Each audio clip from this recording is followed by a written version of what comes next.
Tingnan mo yung buong video mga kalod, paano ko to nakuha ang pera na to at nagbigay ng tip ng client ko. Kung paano ko to kinikita sa dalawang oras po sa pag-service ko ng massage.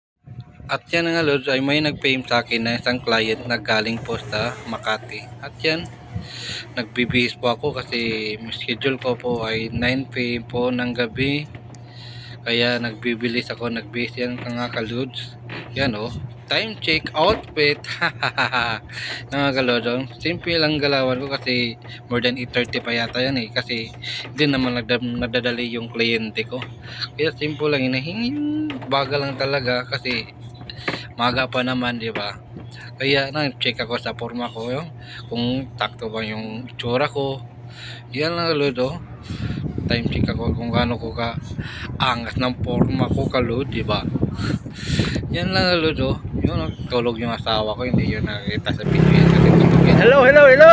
Good evening! Ngayon guys, papunta tayo sa Per 4 ng hotel sa Cebu City po. Meron tayong client magaling sa ibang bansa. Yan lang po. Salamat!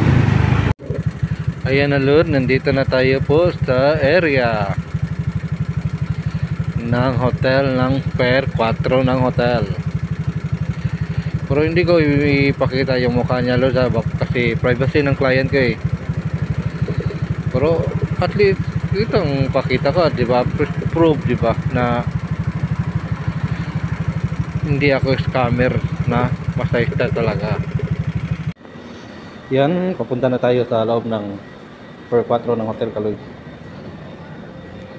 Yan lang. At yan na nga, naglakad ako ng konti kalod kasi papasok na ako GPS signal lost. hotel. Yan kalod, hindi ko napansin, nasa labas lang pala yung kliyente ko. Nagulat lang ako, nakita kami sa loob ng elevator. Same lang pala kami ng pangalan. Akala ko nagjo-joke si sir. Yun pala, same talaga, pinakita niya talaga yung ID niya. Yan, nagulat ako kasi pagpasok ko sa elevator mga kalod, bigla siyang pumasok.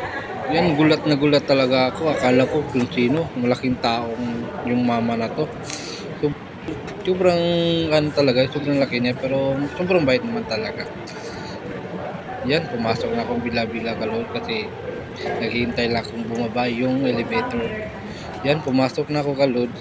Tapos pagpasok ko, kaya may biglang pumasok na sinabi na Manila. Hanggang kailan kayo dito? Sa Sabado. Hindi kaya ako ng sinulog?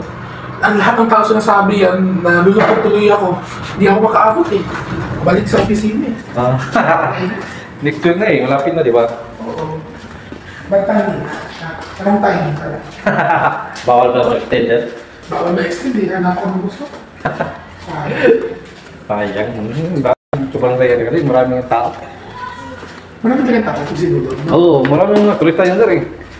Lalo at balik na talaga yung original na talaga yung proseso ng ano talaga. Oo, yung walang ano. Oo, kasi yung dati sobrang layo eh.